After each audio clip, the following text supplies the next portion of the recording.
Today, August 31st, is the official end of the war in Afghanistan, a war that's been going on for both all of my and Andrea's adult life, or almost all of my adult life. And we're going to discuss that more in depth in a second. But first, I want to situate it in context. On August 26th, I tweeted, "I used to say that it feels like we're living through simultaneous revivals of the worst of U.S. history: the Civil War, the Spanish flu, Gilded Age wealth inequality, World War II era fascism, Watergate and Iran-Contra corruption, etc.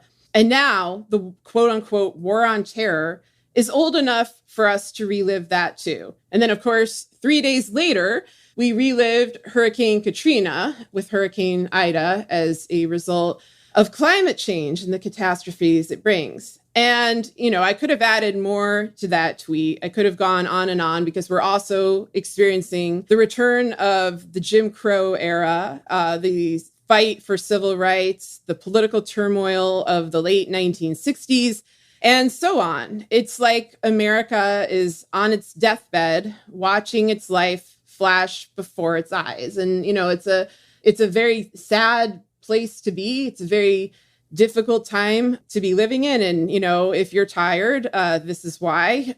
We are very tired as well.